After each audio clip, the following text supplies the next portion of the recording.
As a truck fan, the 70s were your decade. Trucks filled the theaters in movies like Duel, White Line Fever, Smokey and the Bandit, Convoy, Every Which Way But Loose, and a host of other B features like Hijack, Moonfire, and Highballin'. Trucks even ruled the airways with the smash hit Convoy by C.W. McCall playing over and over again on the radio dials. But trucks didn't stop with the radio and films.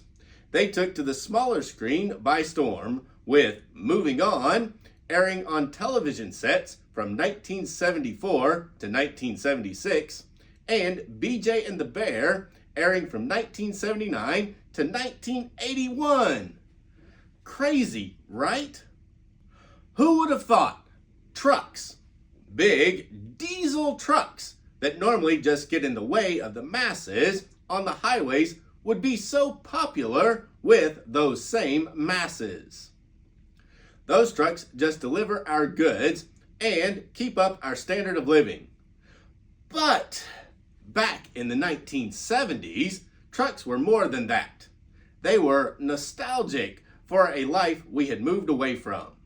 Something even romantic about the gypsy lifestyle the truckers had. If you look at the films and shows, the truckers were all owner-operators just going from town to town.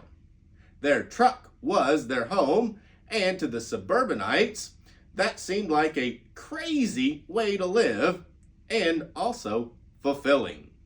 The suburban dweller had a very predictable life, consisting of a daily routine of getting up, going to work, coming home, relaxing, going to bed, only to do it all over again tomorrow.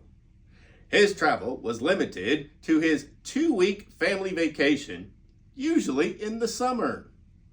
To him, the trucker really was a gypsy and could go where he wanted, when he wanted. Still, that doesn't seem like enough for the common man to start to root for the truckers so much that they take over entertainment. Something else had to come along to cause all of these movies and TV shows about truckers. After all, most entertainment focuses on either making fun of the mundane lives of ordinary people, for example, sitcoms, or showing the extravagant lives of the wealthy, for example, soaps. So, why did the trucker, who is neither mundane nor wealthy, take over the big and little screens? In the 1970s, truckers had become folk heroes, fighting a plight against injustice and persecution from corrupt government officials. This was something the average suburbanite could get behind, and get behind it they did. The rise of the CB radio gave the average citizen a peek into the lives and plights of the truckers. They were able to listen in and hear what was really going on. This made those gypsies of the highways more human and relatable. The trucker ceased to be just a job that people looked down on and became a person people could relate to and even rally behind. Of course, Hollywood caught on to what was going on in the country and smelled hits at the box office. Funny how stories of ordinary people overcoming corrupt government officials sell really well. One of the first hits of the 70s was Duel in 1971. It was the feature-length directorial debut of Steven Spielberg, and didn't follow the themes of most truck movies that followed. In fact, it was kind of the opposite of what we would come to love about truck movies. As I said before, most of the truck movies were the trucker versus the man. Duel was more of a suspense to horror genre movie, with the truck being the villain. Spielberg cast a Peterbilt 281 to be the starring villain and Dennis Weaver to play the reluctant hero. Dennis Weaver played David Mann, a traveling salesman on his way out to meet a customer in the desert. The truck driver was played by famous stunt driver Kerry Lofton, who had a commercial driver's license and was one of the few stuntmen in Hollywood capable of handling the sinister Peterbilt 281 and gas tanker. Being a stuntman shows how inconsequential the driver really was in Spielberg's vision. To make sure that the truck was the villain, the most that we see of the driver is his left arm waving out the driver's window and his feet. When Duel came out in 1971, it truly started the trucking movie craze, as numerous movies featuring trucks followed.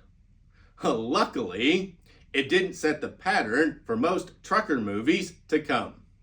If it had, I don't think the common suburbanite would have rallied behind the real-world truckers' plight of the 70s against the corrupt government officials. Instead, Duel would have probably turned the public against the trucker. Now, let's head on over to the rock quarry to look at the first 64th scale production run of the famous Pete 281 from Duel. And here we go, guys. This is the beautiful, rusty, old 1955 Peterbilt 281 that was modeled after the truck driven in the movie Duel. Now, of course, it doesn't say it's from the movie Duel, but it really is the cab. Now, we need a trailer, guys. We don't have the fuel tanker, and we need them to make us the fuel tanker, but. So, hint, hint, IXO. Make us the fuel tanker. Guys, go tell IXO we need the fuel tanker. And I've still got a few of these on my website, farmtoysandmore.com, to buy. They come in the open window box with the display case inside and a plastic lid. Really nice. It is IXO item number 64TR002. And it is a really, really nice piece. And their packaging is nice. I wish they had chose a lighter color for the inside, but it's all right. It's a decent piece. Now let's look at it off of the base. Ain't that sharp? Look at that truck. Underneath, we got a single fuel tank on the driver's side. We've got a differential, only one differential now, mind you, and it's on the first axle. There's a drive shaft coming to it.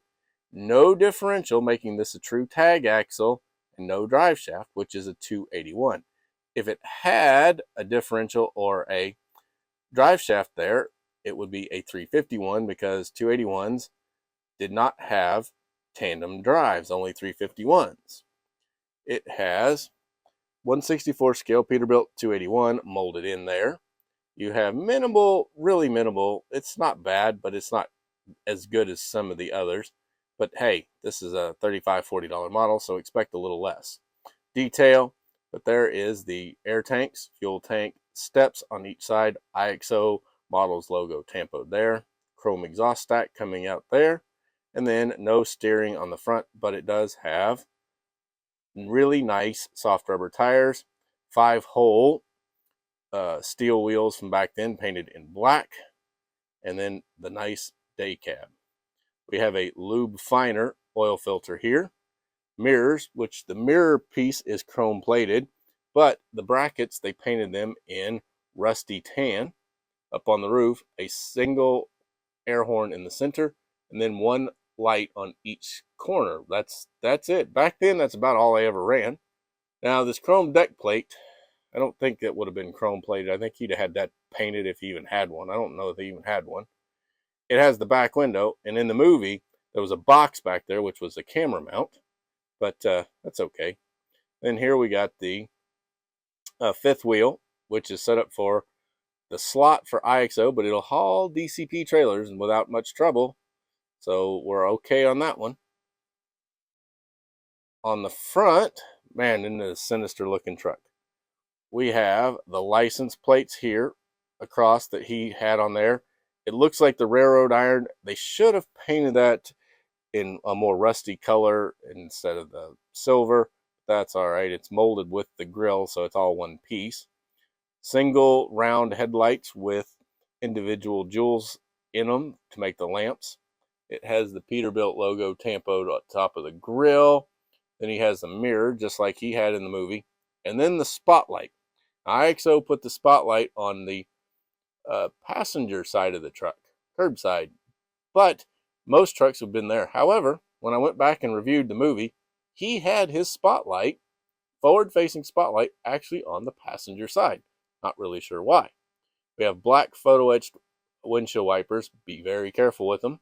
Individual two-piece hard plastic windows. So, really nice detail. Over to this side. Oh, on both sides you have the turn signal that's molded into the fender and then painted in orange and a little bit of red. We got the Peterbilt logo on the side of the hood. We've got the straps here for the butterfly style hood, and then your nice air intake with the piping going into the hood. Really sharp looking truck. They did a great job. Chrome mirror with the rusty brackets, and then a chrome exhaust stack. I think his was more of a rusty stack, but that's all right. We have an air tank here. We have steps, boxes, toolbox, and then it looks like the suspension on the frame. Now note, no mud flaps. Very common back then, and in the movie, he didn't have mud flaps. Just brake lights tampoed in. Really, really sharp. I am blown away by this tooling. This kicks the DCP tooling's butt all around. This is such a much better tooling. And if you want to see it, go watch my video where I compare the IXO to the Neo to the first gear DCP Peterbilt 281 351s. This one, for the money, this is the absolute best of the group.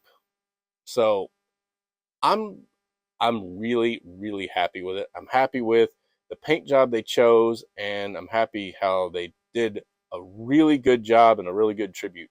We just need a trailer. We got to get that tanker so that we can actually have the real movie truck from Duel. And there it is, the 1955 Peterbilt 281 in a rusty paint scheme made in 1/64th scale. It's an all diecast cab, diecast chassis. It's made by IXO models, and it's going to be one heck of a great addition to your collection. Get one with the link to my website, farmtoysandmore.com.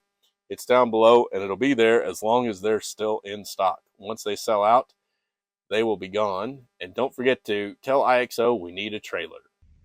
Duel was a monumental moment for trucks. Before, the big rig or semi-truck was at most a prop used to help move the story along, while the show was all about the driver. Duel changed that and cemented the truck as an actual character in the cast. Movies with the same themes as Duel have been made since, and all feature the truck as the character. From the movie Wrecker to Joyride to Maximum Overdrive, all feature a truck as the villain. But its lasting impression didn't just land on the suspense or horror movies. Duel also changed the way other movies saw trucks. In White Line Fever, the 1974 Ford WT-9000 cab over was just as important a character as its driver. So much that the director had the main character, Carol Jo Hummer, give the truck a name, Blue Mule. Wouldn't a nice WT-9000 cab over be a great addition to our 64th collections? Especially if it was painted up in the blue and white of Carol Jo Hummer's Blue Mule. Thanks for watching. Remember, I've still got a few of these Duel trucks left on my website, farmtoysandmore.com. Grab them with the link below while they are still available. Also, go watch my other video on Duel for more information on the trucks used in the filming of the movie. I'm Logan, and I'll be back soon with another great video on a famous Western trucking company that looks like they own a truck wash in every town. Subscribe and ring the bell so you don't miss it.